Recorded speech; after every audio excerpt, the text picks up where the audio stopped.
الله الذي خلق السماوات والأرض وما بينهما في 6 أيام ثم استوى على العرش ما لكم من دونه من ولي ولا شفيع۔ السلام علیکم ورحمۃ اللہ وبرکاتہ۔ امید ہے کہ آپ سب لوگ خیریت سے ہوں گے۔ اللہ تعالی ہم سب کو اپنے حفظ و امان میں خیر و عافیت کے ساتھ رکھیں۔ ہم پڑھ رہے ہیں سورہ البقرہ۔ ہم آیت نمبر 93 یعنی 93 تک پڑھ چکے ہیں۔ آگے پڑھتے ہیں، شروع کرتے ہیں اللہ کا نام لے کر۔ اعوذ باللہ من الشیطان الرجیم، بسم اللہ الرحمن الرحیم۔ قل إن كانت لكم الدار الآخرة عند الله خالصة من دون الناس فتمنوا الموت إن كنتم صادقين ولن يتمنوه أبدا بما قدمت أيديهم والله عليم بالظالمين ولتجدنهم أحرص الناس على حياة ومن الذين أشركوا يود أحدهم لو يعمر 1000 سنة وما هو بمزحزحه من العذاب أن يعمر والله بصير بما يعملون قل من كان عدوا لجبريل فإنه نزله على قلبك بإذن الله مصدقا لما بين يديه وهدى وبشرى للمؤمنين من كان عدوا لله وملائكته ورسله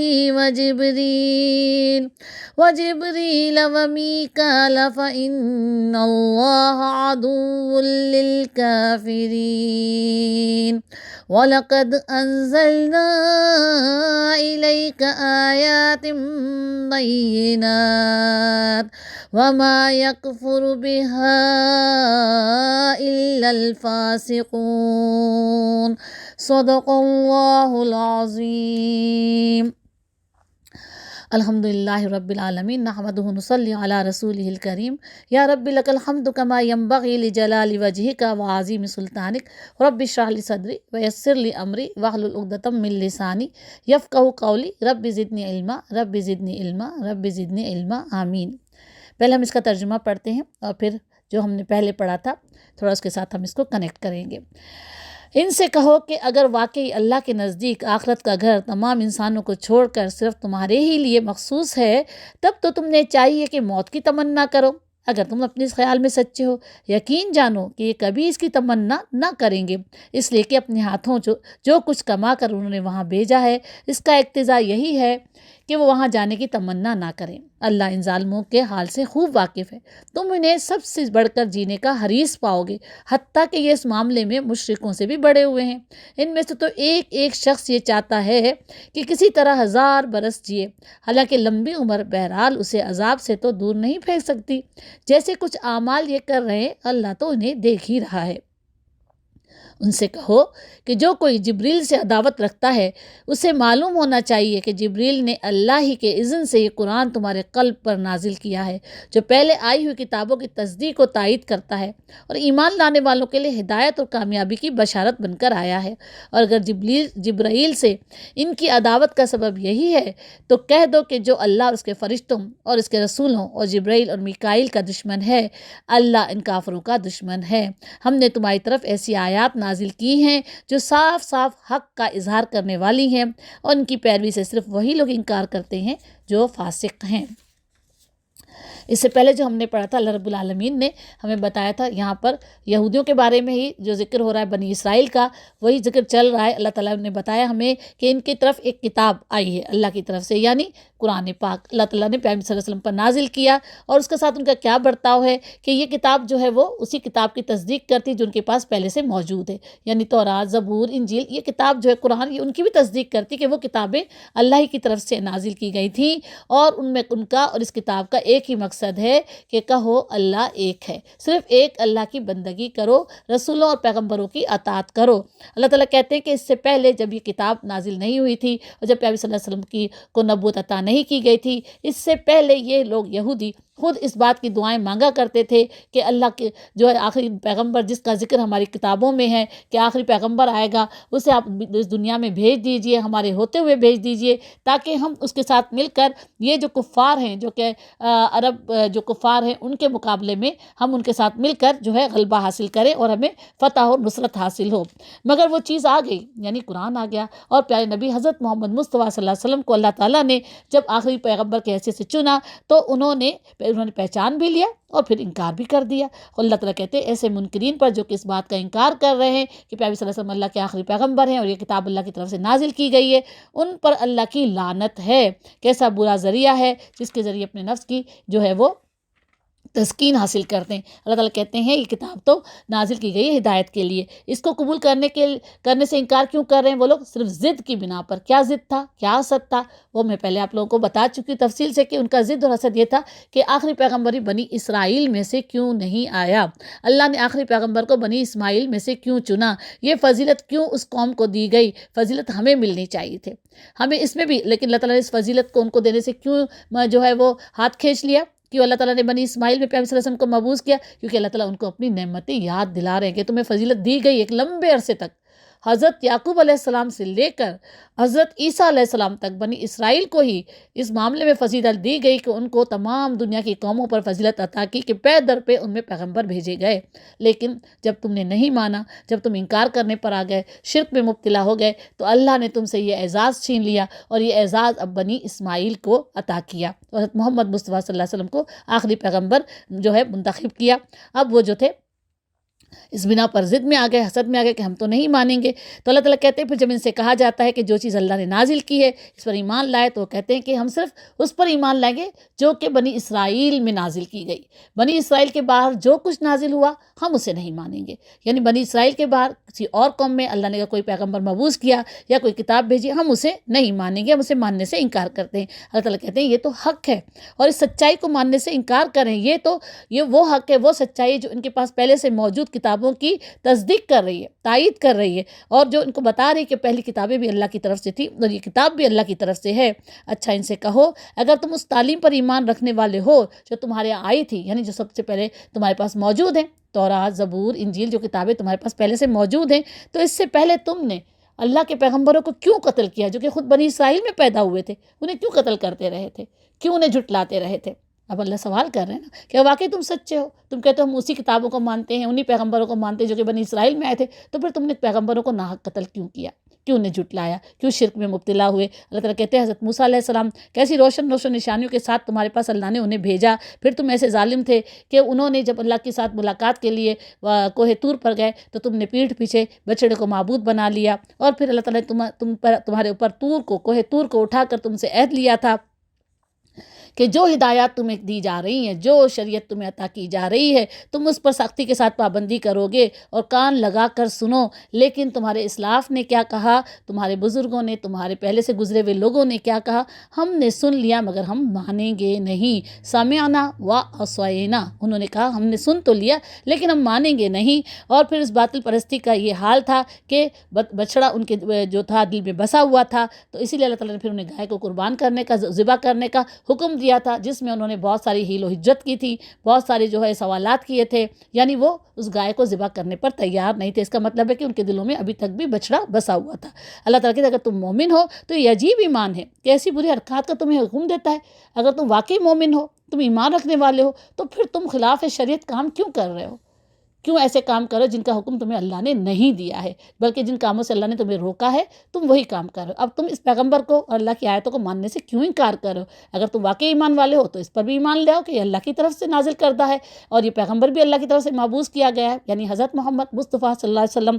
اب جو آج ہم نے پڑھا، اللہ تعالیٰ کہتے ہیں کہ ان سے کہو، یعنی یہودیوں سے، بنی اسرائیل سے کہو اگر واقعی اللہ کے نزدیک آخرت کا گھر تمام انسانوں کو چھوڑ کر صرف تمہارے لیے ہی مخصوص ہے، تب تو تمہیں چاہیے کہ موت کی تمنا کرو۔ یہ کہتے تھے کہ ہم بنی اسرائیل میں سے ہیں اور ہمیں جہنم کی آگ چھوئے گی تک نہیں۔ ہاں تھوڑے دن کوئی سزا مل جائے تو مل جائے، ورنہ جہنم کی آگ ہمیں نہیں چھوئے گی، کیونکہ ہمارے پیغمبر تو ہماری سفارش کریں گے اور سیدھے سیدھے ہم جنت میں جائیں گے، کیونکہ ہم بنی اسرائیل میں سے ہیں جسے اللہ نے تمام قوموں پر فضیلت عطا کی دنیا میں، تو آخرت میں بھی ہمیں وہی فضیلت حاصل ہوگی کہ ہم سیدھے جنت میں چلے جائیں گے۔ اسی خوش فہمی میں ہم مسلمان بھی مبتلا ہیں کہ ہم کچھ بھی کر لیں، ہم اللہ کی کتنی نافرمانیاں کر لیں، ہم اللہ کے پیغمبر کی اطاعت نہ کریں، پیروی نہ کریں، لیکن پیارے صلی اللہ علیہ وسلم آخرت میں ہماری سفارش کریں گے، اللہ ہمیں سیدھے سیدھے جنت میں بھیج دیں گے، ہمیں بھی جہنم کی آگ نہیں چھوئے گی۔ ہم تو ایمان والے ہیں، ہم کیوں جہنم میں جائیں گے، ہمیں کیوں سزا ملے گی؟ یہ خوش فہمی ہے یا غلط فہمی ہے؟ اس سے ہمیں نکل آنا چاہیے۔ یہاں اللہ تعالیٰ صاف صاف بتا رہے ہیں کہ ان سے کہو واقعی اگر تم اللہ کے نزدیک آخرت کا گھر تمام انسانوں کو چھوڑ کر صرف تمہارے لیے مخصوص ہے، تب تو تمہیں چاہیے کہ موت کی تمنا کرو، موت کی تمنا کرو، سیدھے جنت میں چلے جاؤ، کیونکہ یہ دنیا کیا جنت سے بہتر ہے؟ نہیں، ہم میں سے بھی کوئی موت کی تمنا نہیں کرتا نا، کیونکہ ہم اس دنیا سے ہمارا دل لگا ہوا ہے، کیونکہ ہمیں ڈر لگتا ہے۔ کس بات سے ڈر لگتا ہے؟ موت سے ڈر نہیں لگتا ہمیں اپنے اعمال سے ڈر لگتا ہے۔ ہمیں پتہ ہے، ہمارے اندر جو ہمارا ضمیر ہے وہ ہمیں بتاتا ہے کہ جب تمہیں موت آئے گی تو تمہارا حساب کتاب شروع ہو جائے گا، اور جو تم نے اعمال کیے اس کی بنا پر تمہیں کیا مل سکتا ہے؟ کیا مل سکتا ہے؟ سزا مل سکتی ہے۔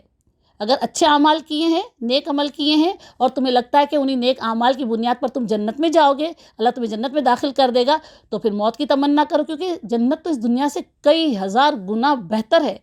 وہ تو ہم نے نہ دیکھی ہے نہ سنی ہے، صرف قرآن میں اللہ نے ہمیں تھوڑا سا اس کا بتا دیا اس کے متعلق کہ جنت کیسی ہوگی۔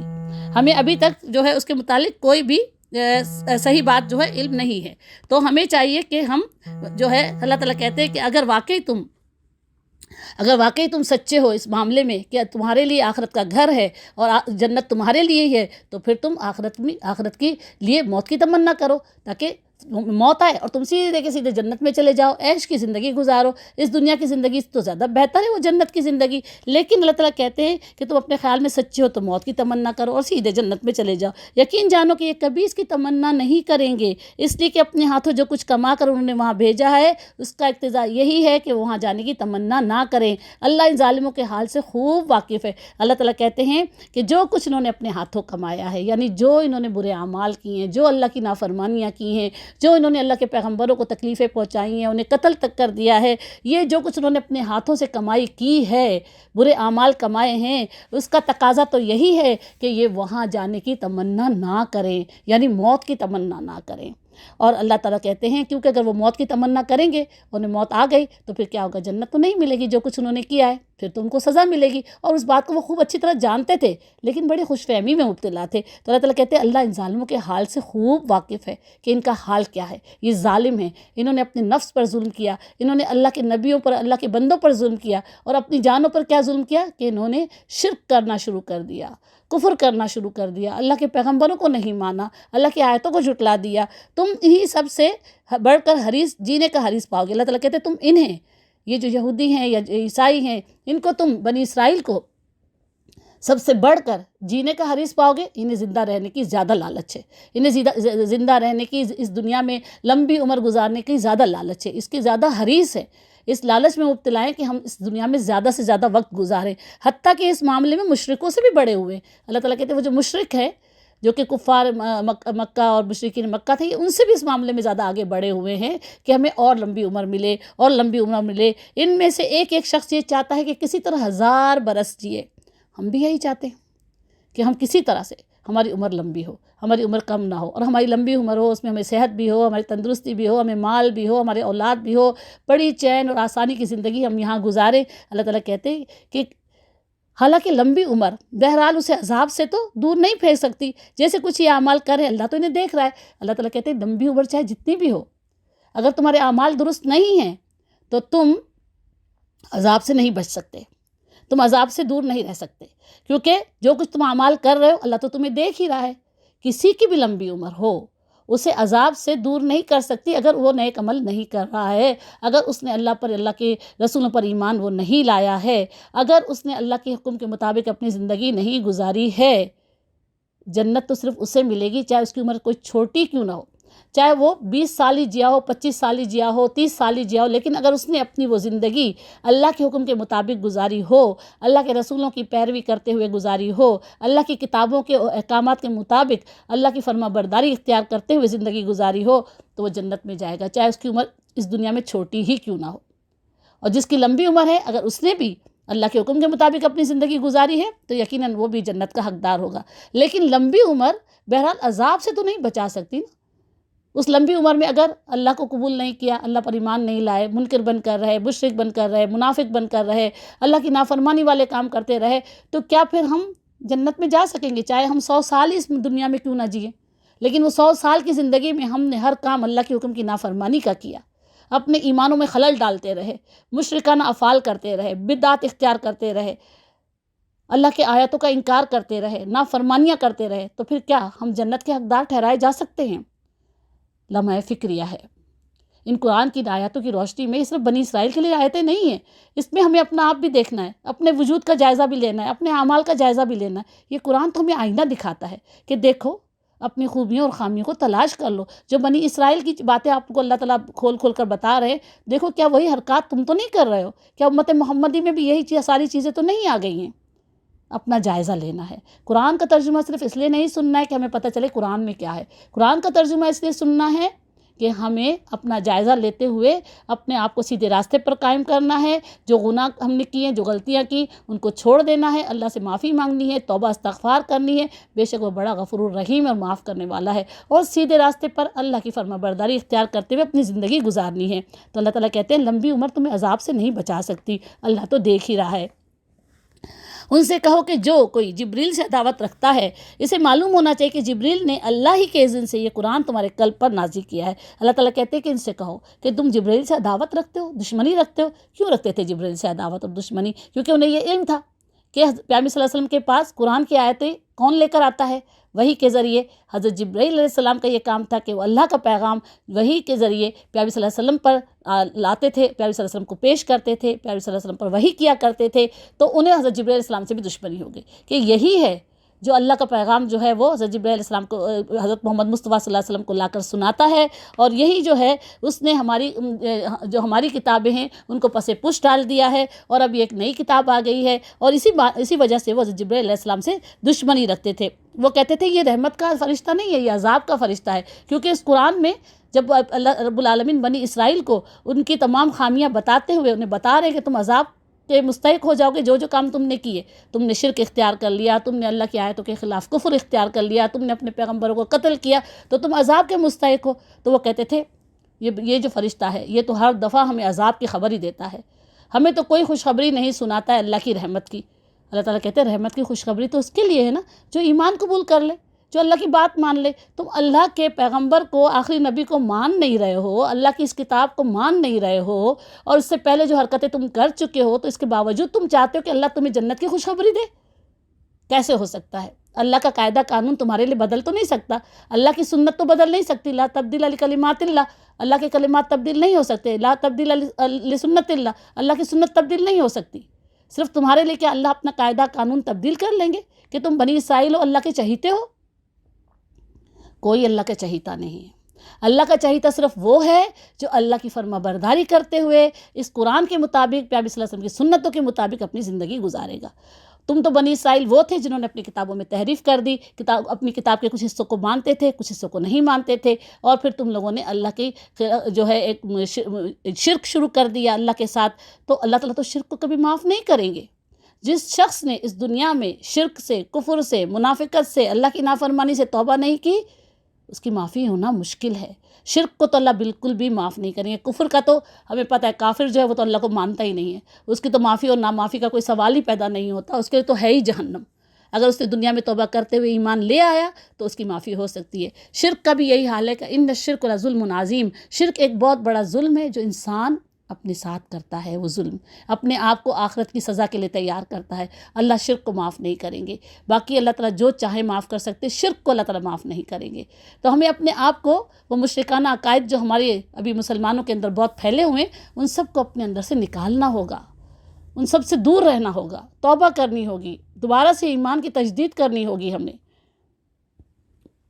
جب ان تمام چیزوں کو چھوڑ دیں تو کہیں اشہد ان لا الہ الا وحدہ لا شریک لہ واشہد ان محمد عبدہ ورسولہ، گواہی دیں اپنے دل سے کہ اللہ کے سوا کوئی عبادت کے لائق نہیں، جو کام ہم کرتے رہے ہیں وہ غلط ہے۔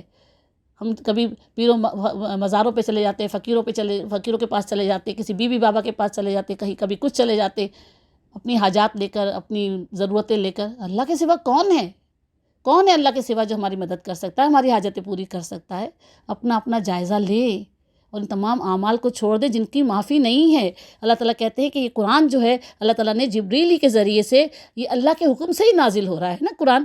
کس کے قلب پر؟ پیارے صلی اللہ علیہ وسلم کے قلب پر، یعنی پیارے صلی اللہ علیہ وسلم کے دل پر، پیارے صلی اللہ علیہ وسلم کے سینے پر، کہ وہ سینے میں محفوظ ہے۔ اللہ تعالیٰ کہتے ہیں جو پہلے آئی کتابوں کی تصدیق و تائید کرتا ہے، یعنی یہ قرآن جو ہے یہ نہیں کہتا کہ تم اپنی کتابیں چھوڑ دو اور صرف اس پر عمل کرو، وہ تو کہتا ہے قرآن کہ تمہاری جو پہلے کتابیں بھیجی تھی وہ بھی اللہ نے نازل کی تھی، یہ تو اس کی بھی تصدیق کرتا ہے کہ وہ بھی اللہ کی طرف سے نازل کی گئی تھی، یہ بھی اللہ کی طرف سے نازل کی گئی ہیں۔ ان کتابوں میں جو تم تبدیلیاں کر چکے ہو نا، ان تبدیلیوں کو چھوڑ دو، باقی اس قرآن میں جو کچھ ہے وہ سب تمہاری پہلے کتاب میں بھی تھا۔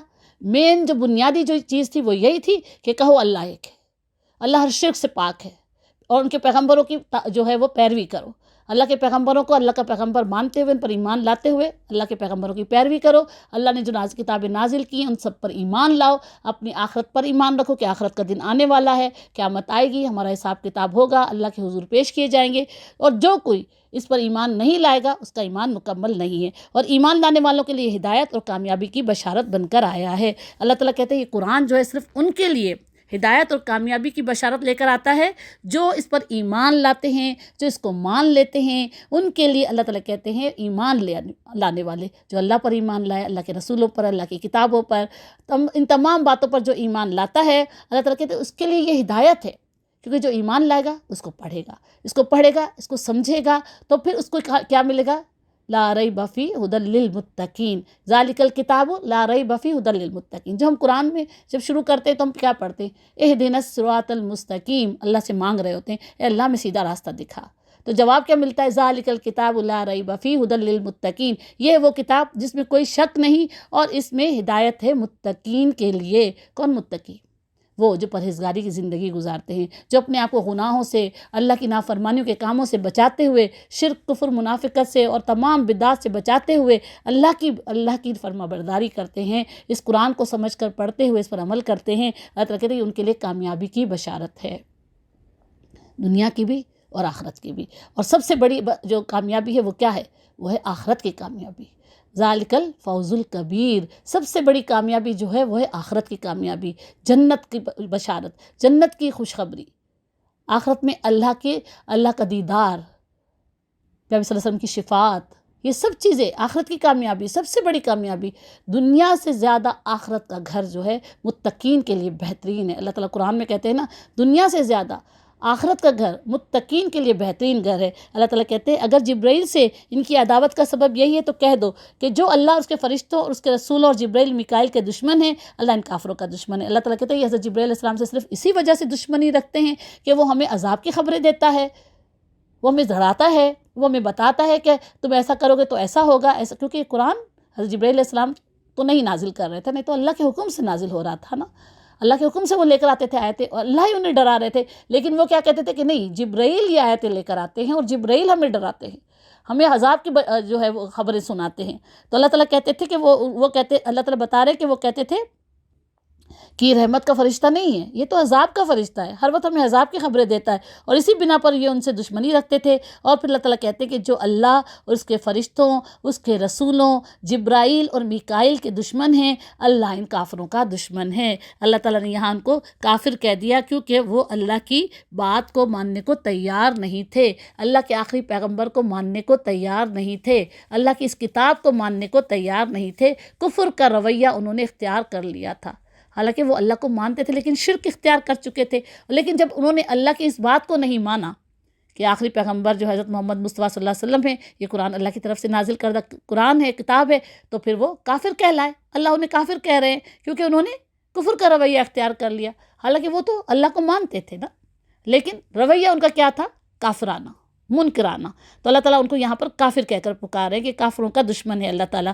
ہم نے تمہاری طرف ایسی آیات نازل کی ہیں جو صاف صاف حق کا اظہار کرنے والی ہیں، اور ان کی پیروی سے صرف وہی لوگ انکار کرتے ہیں جو فاسق ہیں۔ اللہ تعالیٰ کہتے ہیں یہ صاف صاف آیاتیں ہیں، ان میں خوشخبری بھی ہے، ان میں عذاب ہے، ان میں ڈراوا ہے، اس میں جو ہے اللہ کے بندے جو نیک ہیں، جو ایمان لانے والے ہیں، اور ان کو ہدایت ملے گی، اس سے رحمت ملے گی، شفا ملے گی، دلوں کے مرض دور ہوں گے، دلوں کی جو برائیاں ہیں، ہمارے انسانوں کے اندر جو خامیاں ہیں، جو خرابیاں ہیں، وہ سب دور ہو جائیں گی۔ جب قرآن نازل ہوا تو کیا ہوا؟ دور جاہلیت، مکہ کا کیا حال تھا، ارد گرد کے علاقوں کا کیا حال تھا، پورے عرب میں جاہلیت ہی جاہلیت تھی۔ اس قرآن نے ان کی زندگیوں کو بدل ڈالا۔ جو ایمان لے آئے، انہوں نے پیغمبر صلی اللہ علیہ وسلم کی پیروی کی، اس قرآن پر عمل کیا، تو اس قرآن نے ان کی زندگیوں کو بدل ڈالا۔ ان کی جاہلیت ختم ہو گئی، علم کی روشنی سے، اس علم کی روشنی سے ان کی زندگیاں منور ہو گئیں، اور ان کی آخرتیں محفوظ ہو گئیں۔ آخرت کس طرح محفوظ ہو گئی کہ وہ تو اللہ کی رحمت، اللہ کے فضل کے حقدار ٹھہرائے۔ انہوں نے اللہ کی راہ میں اپنے گھر بار چھوڑے، اپنی جانیں قربان کی، اپنے رشتوں کو چھوڑا، اللہ کی راہ میں نکلے اور اپنی شہید ہوئے، اور پھر اللہ کے راستے پہ انہوں نے جو ہے جد و جہد کی، اللہ کے راستے پہ انہوں نے جو ہے دشمنوں کے، کافروں کے، منکروں کے جو ہے ایذائیں برداشت کی، تکلیفیں برداشت کی۔ کیسا وقت تھا وہ جب انہوں نے، جو مسلمان اور صحابہ کرام تھے پیارے صلی اللہ علیہ وسلم کے ساتھ، انہوں نے کس طرح کی اذیتیں اور تکلیفیں برداشت کی، لیکن اپنی آخرت محفوظ کر لی۔ اللہ تعالیٰ کہتے ہیں کہ یہ قرآن ایسی کتاب ہے جو صاف صاف آیتیں ہیں، اس میں بالکل کھلی ہوئی تمہیں احکامات ملیں گے، اور ان احکامات پر، اور یہ صاف صاف حق کا اظہار کرنے والی ہے، یعنی سچائی بتانے والی ہے، حق کا اظہار کرنے والی ہے کہ صرف ایک اللہ رب العالمین کو مانو، ایک اللہ رب العالمین کی عبادت کرو، اس کے سوا کوئی معبود نہیں ہے، اور اس کی پیروی کرنے سے صرف وہی لوگ انکار کرتے ہیں جو فاسق ہیں، جو جھوٹے ہیں، جو منکر ہیں، جو کافر ہیں، وہ اس کی پیروی کرنے سے انکار کرتے ہیں، یعنی اس قرآن کو نہ سننا چاہتے ہیں، نہ سمجھنا چاہتے ہیں، اور نہ ہی اس پر ایمان لاتے ہیں، اور نہ ہی پھر اس کی پیروی کرتے ہیں۔ جب ایمان ہی نہیں لائیں گے تو پیروی کہاں کریں گے؟ آج ہم مسلمان بھی اپنے اس قرآن سے غافل ہیں، اللہ کی اس کتاب سے غافل ہیں، ہمیں پتہ بھی نہیں ہے، ہمارے اندر بہت سارے ایسے لوگ ہیں جن کو علم ہی نہیں ہے کہ قرآن میں ہے کیا اللہ تعالیٰ ہم سے کیا مخاطب، اللہ تعالیٰ کا کلام ہے نا، کلام کا مطلب کیا ہے؟ اللہ ہم سے باتیں کرتے ہیں، اللہ ہمیں اپنے کلام کے متعلق بتاتے ہیں، اللہ تعالیٰ ہمیں جو ہے ہدایتیں کر رہے ہیں، اللہ ہم سے گفتگو فرما رہے ہیں، ہمیں بتا رہے ہیں میرے بندوں کیا کرنا ہے کیا نہیں کرنا ہے۔ اللہ رب العالمین ہم سے کلام کرے اور ہم سننے کو تیار نہیں ہیں، اور ہم دعویٰ کرتے ہیں کہ ہم مسلمان ہیں، اور ہم تو سیدھے سیدھے جنت میں جانے والے ہیں۔ اللہ ہمارے حالوں پر رحم کرے۔ اس قرآن کو سمجھ کر، اس کو سن کر، سمجھ کر اس پر عمل کرنا ہے ہم سب کو، اور انشاءاللہ ہم سب کرنے کی کوشش کریں گے۔ وآخر دعوانا الحمدللہ رب العالمین۔ سبحانک اللہم وبحمدک، نشہد ان لا الہ الا انت، نستغفرک ونتوب الیک۔ سبحان اللہ وبحمدہ، سبحان اللہ العظیم، سبحان اللہ وبحمدہ، سبحان اللہ العظیم، سبحان اللہ وبحمدہ، عدد خلقہ ورضا نفسہ وزنۃ عرشہ، مداد کلماتہ، اللہ اکبر کبیرہ، والحمدللہ کثیرہ، وسبحان اللہ بکرۃ واصیلہ، وصلی اللہ علی سیدنا مولانا محمد وعلی آلہ وصحبہ بارک وسلم تسلیما کثیرا۔ رب اغفر وارحم وانت خیر الراحمین، رب ارحمہما کما ربیانی صغیرا۔ اللہم اغفر لی ولوالدی وذریتی وللمؤمنین والمؤمنات والمسلمین والمسلمات الاحیاء منہم والاموات۔ ربنا آتنا فی الدنیا حسنۃ وفی الآخرۃ حسنۃ وقنا عذاب النار۔ آمین۔ ربنا لا تزغ قلوبنا بعد اذ ہدیتنا وہب لنا من لدنک رحمۃ انک انت الوہاب۔ آمین۔ ربنا تقبل منا انک انت السمیع العلیم وتب علینا انک انت التواب الرحیم۔ سبحان ربک رب العزۃ عما یصفون وسلام علی المرسلین والحمد للہ رب العالمین۔ آمین۔ اللہم صلی علی محمد وعلی آلہ وصحبہ اجمعین برحمتک یا ارحم الراحمین۔ السلام علیکم ورحمۃ اللہ وبرکاتہ۔